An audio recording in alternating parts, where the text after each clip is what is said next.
नमस्कार, आप सभी का स्टडी फॉर गोल्स में स्वागत है। जैसा कि आप सभी को पता है कि हमारे द्वारा एक इनिशिएटिव स्टार्ट किया गया है जिसमें कि आपको झारखंड सीजीएल के अकॉर्डिंग आपको यहाँ पे सारे जो सिलेबस के अकॉर्डिंग जितने भी वहाँ पे सब्जेक्ट है उसके क्वेश्चन डेली 4 PM में कराए जाएंगे, जिसमें आपका Jharkhand GK, computer science, GS, खोटा और नागपुरी इन सारे लैंग्वेज और इन सारे सब्जेक्ट से जो भी पेपर में क्वेश्चन पूछे जाते हैं उनके क्वेश्चन आपको डेली कराए जाएंगे, जो कि आपको रेगुलर बेसिस पे प्रोवाइड किए जा रहे हैं। साथ ही मैं आपको बता दूं कि ये हमारा जीएस सेक्शन का पहला वीडियो है जो कि आपको आज प्रोवाइड किया जा रहा है, जिसमें कि हम 30 क्वेश्चन देखेंगे जो कि सिलेबस के अकॉर्डिंग यहाँ पे मैं आपको बताऊंगा। यहाँ पे कुछ ऐसे क्वेश्चन है जो कि आपको एग्जाम में पूछे गए हैं, साथ ही कुछ ऐसे क्वेश्चन भी हैं जो कि एग्जाम में आ सकते हैं, साथ ही करंट अफेयर्स के क्वेश्चन और भी बहुत सारे ऐसे क्वेश्चन जो कि आपको इस वीडियो में देखने को मिलेंगे। और साथ ही ऐसे और भी वीडियो आएंगी जो कि आपको डेली बेसिस पे प्रोवाइड की जाएंगी, जो कि हमेशा एक शेड्यूल के अकॉर्डिंग आपको प्रोवाइड की जाती हैं। तो यहाँ पे आप देख सकते हैं कि उसी के साथ आप हमारे स्टडी फॉर गोल्स ऐप को डाउनलोड कर सकते हैं, जो कि प्ले स्टोर पे अवेलेबल है। कुछ नहीं करना है, आपको अपने प्ले स्टोर में जाना है और स्टडी फॉर गोल्स लिखना है, वहाँ से आप डाउनलोड कर सकते हैं। साथ ही वहाँ पे आपको एक सेपरेट खोटा का बैच भी वहाँ पे प्रोवाइड किया जा रहा है, जो कि आपके जैसे सीजीएल के लिए बहुत ही ज़्यादा इंपॉर्टेंट है, तो आप उसे परचेज कर सकते हैं। साथ ही वहाँ पर बहुत सारे टेस्ट भी प्रोवाइड किए जाते हैं, साथ ही सेक्शनल टेस्ट भी है जो कि 99 रुपीज़ में प्रोवाइड की जाती हैं। तो आते हैं आज का हमारा सबसे पहला क्वेश्चन है, निम्नलिखित में से योग के पथ प्रदर्शक कौन थे? तो जो कि पतंजलि हो जाएंगे, जिन्हें फादर ऑफ योगा बोला जाता है। इनके द्वारा लिखी गई पुस्तक को हम योग सूत्रा के नाम से जानते हैं। अब हम पतंजलि के बारे में कुछ बातें जानते हैं, जो कि सुशांग डायनेस्टी के, जो कि 180 से 72 BC के बीच में इन्होंने रूल किया था। तो इसके जो फाउंडर थे पुष्यमित्र शुंग, इनके कोर्ट में यह रहा करते थे और ये मदर ऑफ योगा के नाम से जाना जाता था। ठीक है, इनके द्वारा लिखी गई कुछ पुस्तकें हैं जो कि महाभाष्य हो जाएंगी, योग सूत्रा हो जाएंगी और संस्कृत व्याकरण भी इन्होंने ही लिखा है। साथ ही अब हम आते हैं, नेक्स्ट क्वेश्चन है हमारा, मनुष्य में पुनः स्थापित होने वाले दांतों की संख्या कितनी है? जो कि मनुष्य में जो बोला जाता है कि दूध के जो दांत होते हैं वो कितनी होती हैं? तो सबसे पहले हम देखते हैं कि 20 दांतें होती हैं। शिशु होते हैं जो जन्म के समय उनके पास 1 या 2 दांत होते हैं। ज़्यादातर बच्चों के 3 साल होने तक उनमें 20 दूध के दांत हो जाते हैं, जो कि पुनः स्थापित होने वाले दांत हैं, जो कि टूट जाते हैं फिर उनकी जगह पर एक नए दांत निकल आते हैं, तो उन्हें ही पुनः स्थापित दांत कहा जाता है, जिसे आप दूध के दांत के नाम से भी जानते हैं। नेक्स्ट क्वेश्चन है हमारा, अंतर्राष्ट्रीय बाजार में किस चीज़ की आपूर्ति में चीन का एकाधिकार है? तो यहाँ पे हम देखते हैं कि अबरख में जो कि चीन है सबसे अग्रणीय स्थान पे है। इसी साथ मैं बता दूं कि चीन के साथ साथ पहले यहाँ पे भारत का एकाधिकार हुआ करता था, मतलब भारत टॉप में रहता था, लेकिन अब चीन रहा करता है, उसके बाद भारत, उसके बाद कनाडा और इसी के साथ ब्राज़ील भी इसके उत्पादन में अग्रणीय है। साथ ही इसके अलावा मैं कुछ और भी बातें बता दूँ, जिनमें कि मेज़ के उत्पादन में, मक्का के उत्पादन में यूएसए हो जाएगा, साथ ही बाजरा के उत्पादन में नाइजीरिया हो जाएगा और पल्स के उत्पादन में इंडिया हो जाएगा। साथ ही शुगर केन के उत्पादन में ब्राज़ील हो जाएगा और कॉफ़ी के उत्पादन में भी ब्राज़ील हो जाएगा। उसके साथ रबर के उत्पादन में थाईलैंड और चाय के उत्पादन में चाइना हो जाएगा। मतलब अगेन फिर चाइना यहाँ पे टॉप में आ जाता है। उसके बाद स्पाइसेस के मसाले जो कि होते हैं उनमें टॉप पर इंडिया है। साथ ही सबसे ज़्यादा स्पाइसेस के जो उत्पादन होते हैं वो केरला में ही होते हैं। साथ ही शुगर के उत्पादन में वो क्यूबा हो जाएगा। तो ये सारी बातें आपको याद रखनी है, जो कि बहुत ही ज़्यादा इंपॉर्टेंट है। उसके साथ अब हम नेक्स्ट क्वेश्चन पे आते हैं कि हिमालय के स्थान पर कौन सा सागर विद्यमान था? तो ये बहुत ही इजी क्वेश्चन है, जो कि सारे लगभग जितने भी ये लोग वीडियो देख रहे होंगे उनमें से ज़्यादातर बच्चों को ये पता होगा कि तैतीस सागर के ऊपर हिमालय विद्यमान है, मतलब उस पर अवस्थित है। ठीक है, नेक्स्ट हमारा क्वेश्चन है, भारतीय संविधान में समवर्ती सूची के किस संविधान से ली गई है? तो समवर्ती सूची का जो आइडिया है किस देश के संविधान से लिया गया है? तो यहाँ पे सही हो जाएगा, जो कि ऑस्ट्रेलिया से लिया गया है। ऑस्ट्रेलिया से जो लिए गए कुछ और भी है, कंकरेंट लिस्ट जो कि समवर्ती सूची जिसे बोला जाता है, वो ऑस्ट्रेलिया से ही लिया गया है। साथ ही फ्रीडम ऑफ ट्रेड कॉमर्स, ये भी आपका ऑस्ट्रेलिया से ही लिया गया है। और प्रस्तावना की भाषा प्रीएम्बल्स की जो लैंग्वेज होती है वो भी आपकी ऑस्ट्रेलिया से ली गई है। ज्वाइंट सेशन जो कि प्रेसिडेंट द्वारा बुलाई जाती है वो भी ऑस्ट्रेलिया से ही ली गई है। आते हैं हम नेक्स्ट क्वेश्चन पर, जुकाम का कारण क्या है? जो ठंड हो जाती है, हमें कोल्ड हो जाती है, उसका कारण क्या है? तो यहाँ पे विषाणु हो जाएगा। साथ ही अब हम नेक्स्ट क्वेश्चन देखते हैं कि लोकसभा के लिए सबसे पहले आम चुनाव कब आयोजित हुए थे? तो यहाँ पे आपका राइट ऑप्शन 1951 से 1952 में सबसे पहले ये आयोजित किए गए थे, जिसमें कि आपके पहले प्रधानमंत्री पंडित जवाहरलाल नेहरू हो जाएंगे और साथ ही भारत के प्रथम राष्ट्रपति डॉक्टर राजेंद्र प्रसाद हो जाएंगे।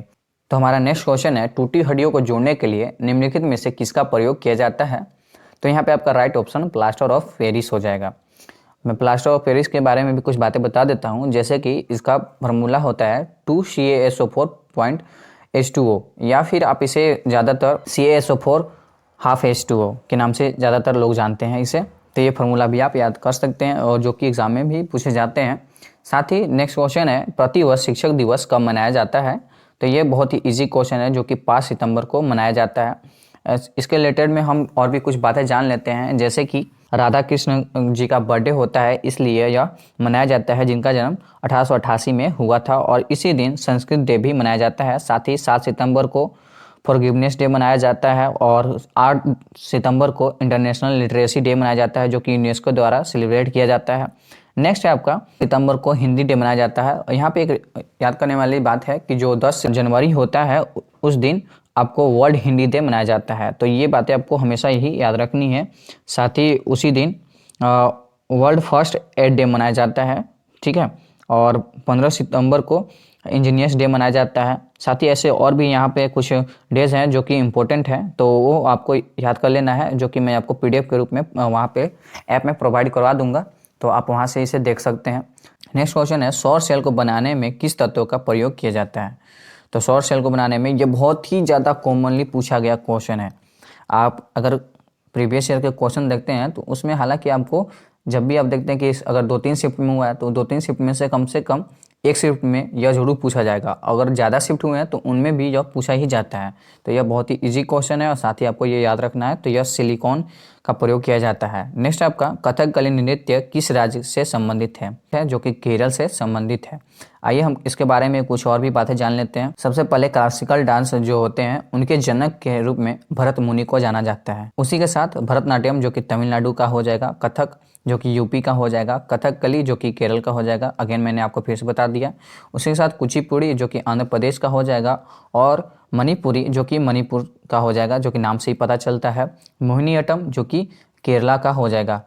आपसे पूछा जाएगा कि ऐसा एक कौन सा राज्य है जिसके 2 क्लासिकल डांस फॉर्म है, तो केरला हो जाएगा, जिसके कथकली और मोहिनीअट्टम हो जाएंगे। साथ ही ओडिसी जो कि उड़ीसा में होता है, और साथ ही सतरिया जो कि असम में परफॉर्म किया जाता है। तो ये सारे एक क्लासिकल डांस फॉर्म है जो कि आपको स्टेट में देखने को मिलते हैं, जो कि 8 है, ठीक है।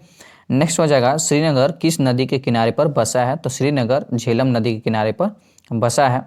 नेक्स्ट है हमारा सौर प्रणाली का आविष्कार किसने किया था? तो कोपरनिकस ने किया था, ठीक है। नेक्स्ट हमारा भारतीय नौसेना के अध्यक्ष के पद को क्या कहा जाता है? तो भारतीय नौसेना के अध्यक्ष को एडमिरल कहा जाता है।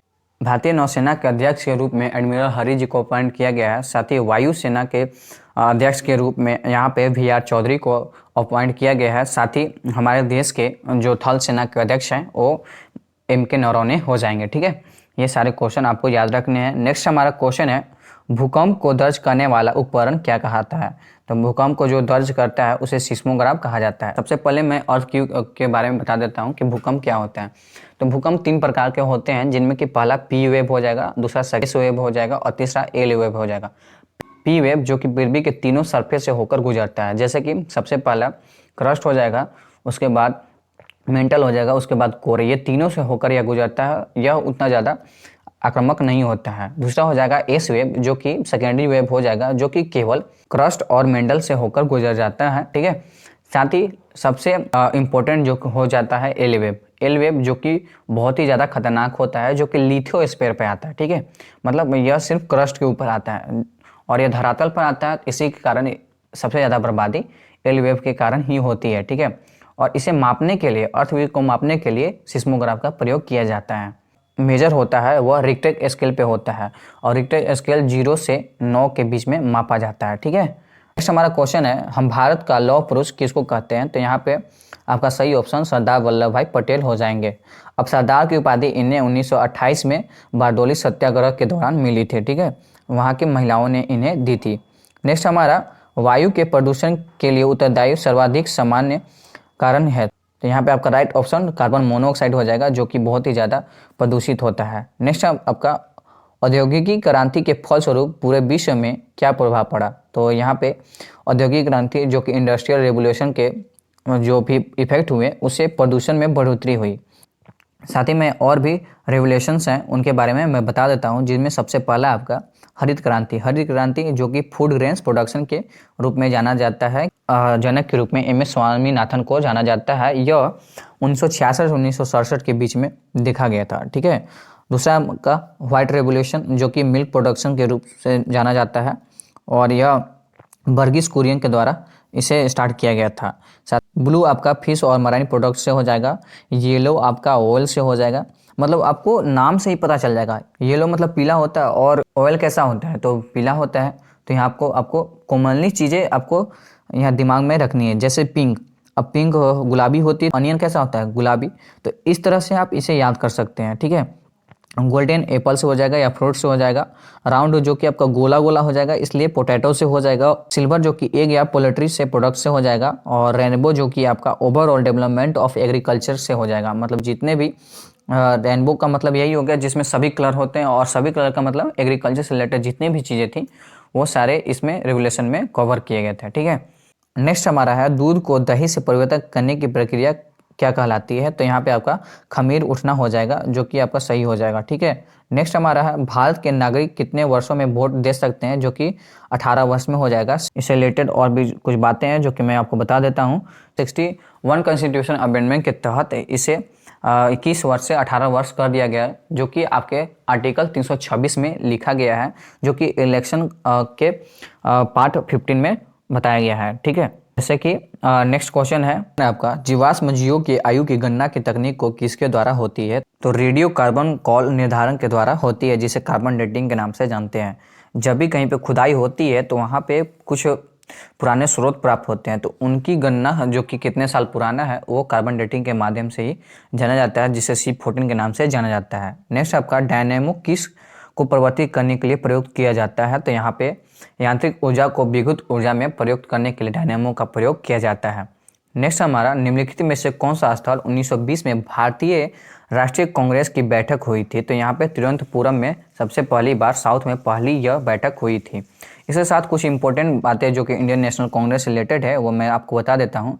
तो कांग्रेस की स्थापना सबसे पहले 1885 में लॉर्ड डफरिन के समय में A.O. ह्यूम के द्वारा की गई थी, और इसकी सबसे पहली बैठक 1885 में मुंबई में की गई थी, जिसकी अध्यक्षता W.C. बनर्जी ने की थी। इसमें 72 मेंबर्स ने पार्टिसिपेट किया था। साथ ही यहाँ पे बहुत ही इंपॉर्टेंट पॉइंट है जो कि इंडियन नेशनल अवार्ड है, जो कि 1891 में दादा भाई नौरोजी द्वारा ऐड किया गया था। अब मैं आपको बता देता हूँ कि इंडियन नेशनल कांग्रेस के जितने भी इंपॉर्टेंट सेशन हैं उनमें क्या क्या आपको याद रखना है। सबसे पहले आपको पहला याद रखना है, उसके बाद 1886 में दूसरा जो कि कलकत्ता में हुआ था, जिसकी अध्यक्षता दादा भाई नौरोजी ने किया था। साथ ही नेक्स्ट हो जाएगा 1887 में मद्रास में, जिसको बदरुद्दीन तैयब ने, जो कि सबसे पहले मुस्लिम हो जाएंगे। पूछा जाता है कि सबसे पहले वो कौन से मुस्लिम थे जिन्होंने इंडियन नेशनल कांग्रेस की अध्यक्षता की थी, तो वो आपके बदरुद्दीन तैयब जी हो जाएंगे। ठीक है। उसी के साथ 1888 में इलाहाबाद में जॉर्ज यूल ने सबसे पहले ब्रिटिशर्स ने इसकी अध्यक्षता की थी। साथ ही यहाँ पे कुछ और भी पॉइंट्स हैं जो कि इंडियन नेशनल कांग्रेस से आपको याद रखने हैं। जैसे कि सबसे पहले जन गण मन कब गाया गया था। तो यहाँ पे 1911 में गाया गया था, जो कि रविन्द्रनाथ टैगोर द्वारा गाया गया था। साथ ही कहा जाएगा कि वंदे मातरम सबसे पहले किस सेशन में गाया गया था। तो 1896 में कलकत्ता में जो सेशन हुआ था वहाँ पे सबसे पहले इसे गाया गया था। ठीक है। साथ ही 1911 के आपको सेशन याद रखने हैं, 1907 के, 1906 के, साथ ही 1916 के, 1917 के, और 1922 और 1923 ये आपको याद रखने हैं। साथ ही 1924 जो कि पहली बार महात्मा गांधी ने बेलगांव में इसकी अध्यक्षता की थी। साथ ही 1925 के याद रखना है, और 1929 को जो कि लाहौर का सेशन जिसमें पूर्ण स्वराज की मांग की गई थी। ठीक है। उसके बाद 1939 का आपको याद रखना है, और लास्ट आपको वन याद रखना है जो कि 1950 जो कि नासिक, जो कि पूछा जाएगा कि सबसे कांग्रेस का सबसे लास्ट सेशन जो कि आज़ाद भारत का कहाँ पे किया गया था। तो नासिक में किया गया था। और अगर आपसे पूछता है कि जो आज़ादी से पहले, ठीक है, सबसे लास्ट सेशन कहाँ पे किया गया था, तो मेरठ में किया गया था, जो कि यूपी में किया गया था। तो ये सारी बातें आपको इंडियन नेशनल कांग्रेस से याद रखना है। ठीक है। तो नेक्स्ट क्वेश्चन है, किताब इंडिया 2020 किसके द्वारा लिखी गई? तो यहाँ पे आपका right option doctor APJ Abdul Kalam हो जाएगा। इनके द्वारा लिखी गई कुछ और भी पुस्तकें हैं, जैसे कि एडवांटेज इंडिया, बियॉन्ड 2020 और पाथवे टू ग्रेटनेस। ये सारी बुक हो जाएंगे जो कि APJ अब्दुल कलाम द्वारा लिखी गई। नेक्स्ट क्वेश्चन है, किसे लाइट ऑफ एशिया, एशिया की ज्योति के रूप में जाना जाता है? तो बौद्ध भगवान को जाना जाता है। इनका जन्म लुम्बनी में 563 BC में हुआ था और इनकी मृत्यु कुशीनगर 483 BC में हुआ था। तो बौद्ध धर्म के बारे में आपको कुछ और भी बातें हैं जो कि आपको बहुत ही ज़्यादा याद रखनी है, तो वो आप पढ़ सकते हैं। इसकी एक सेपरेट वीडियो भी आ सकती है जो कि बहुत ही ज़्यादा इंपॉर्टेंट रहती है किसी भी एग्जाम के लिए। बौद्ध धर्म से या जैनिज्म से, ये इन सारे धर्मों से कुछ ऐसे क्वेश्चंस होते हैं जो कि अक्सर एग्जाम में देखने को मिलते हैं, या तीर्थंकर्स के बारे में हो जाएगा। ये सारे क्वेश्चन आपको देखने को मिलेंगे। नेक्स्ट हमारा DNA का पूर्ण रूप क्या है? तो DNA का पूर्ण रूप डाईऑक्सी राइबोन्यूक्लिक एसिड हो जाएगा, ठीक है। तो ये आपको याद रखना है। इसी के साथ मैं आप सभी को बता दूं कि रंजीत सर द्वारा एक बैच लाया गया है जिसे गुरु चाणक्य के बैच के नाम से जाना जाएगा, और जिसमें आपको झारखंड CGL, झारखंड SI और झारखंड जितने भी इंपॉर्टेंट एग्जाम हैं उनसे रिलेटेड आपको वहाँ पे क्लासेस प्रोवाइड की जाएंगी, जिसमें कि आपको सबसे पहला क्लासेस यूट्यूब पे प्रोवाइड कराई जा चुकी है, जिसमें कि आपको इंट्रो क्लास, एग्जाम पैटर्न्स क्या है, सिलेबस क्या है, स्ट्रेटेजी क्या है और उसमें क्या करना है और क्या पढ़ना है, उन सारी बातों को उसमें बताया गया है। तो उसे आप देख सकते हैं। और उन्हीं के द्वारा डेली 5 AM में झारखंड सामान्य ज्ञान से रिलेटेड जितने भी क्वेश्चन है वो आपको डेली बेसिस पे प्रोवाइड किए जाएंगे, जिसमें कि आपको करंट अफेयर से भी रिलेटेड क्वेश्चन आपको वहाँ पे बताए जाएंगे, जो कि आपको यूट्यूब पे हमारे चैनल पे मिल जाएगा। तो आप उसे भी फॉलो कर सकते हैं। साथ ही एक बहुत ही इंपॉर्टेंट अनाउंसमेंट मैं यहाँ पे कर रहा हूँ, जिसमें कि आपको यहाँ पे आप देख सकते हैं लिखा हुआ है S4G JSSC CGL 10% cues competition. सबसे पहले तो आप ये पूछेंगे 10% हमने इसका नाम क्यों रखा? 10% हमने इसलिए रखा कि जितने भी सिलेबस में क्वेश्चंस आते हैं उसका 10% हम यहाँ पे प्रोवाइड करेंगे।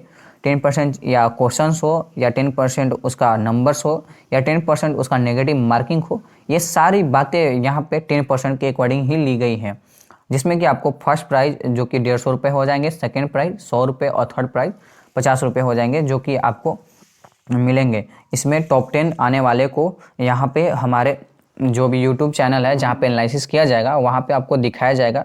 साथ ही यह क्यूज आपको हमारे ऐप पे करवाई जाएगी, तो आप जल्दी से जाएं और प्ले स्टोर से इसे डाउनलोड करें और एनालिसिस आपको वहाँ पे यूट्यूब चैनल पे मिल जाएगी। साथ ही मैं आपको बता दूं कि इसका जो रिजल्ट है वो 30 मिनट्स में पब्लिश कर दिया जाएगा, ठीक है। तो ये सारी बातें थी जो कि S4G जैसे CGL 10% क्यूज कंपटीशन से रिलेटेड थी। इसका एक सेपरेट वीडियो जो कि जल्द ही आपको पब्लिश किया जाएगा और इसका क्यूज का टाइमिंग भी आपको प्रोवाइड किया जाएगा। वैसे तो टाइमिंग इसका 4 PM में रखा जाएगा, लेकिन हालांकि आप सभी कमेंट करके बताएं कि इसका टाइमिंग कितने बजे से रखा जाना चाहिए। साथ ही और भी कुछ बातें हैं जो कि आप ऑलरेडी जानते हैं कि आप नोट्स वगैरह जो भी जितने भी हैं वो सब यहाँ पे हमारे व्हाट्सएप ग्रुप में प्रोवाइड किए जाते हैं, जो कि स्पेशल एक सेपरेट ग्रुप बना रहता है। तो आप हमारे व्हाट्सएप ग्रुप में भी ऐड हो सकते हैं। साथ ही आप हमारे चैनल से रिलेटेड कोई भी क्वेरीज आप इस नंबर पे कॉल करके पूछ सकते हैं। तो thanks for watching this video. जय हिंद, जोहार।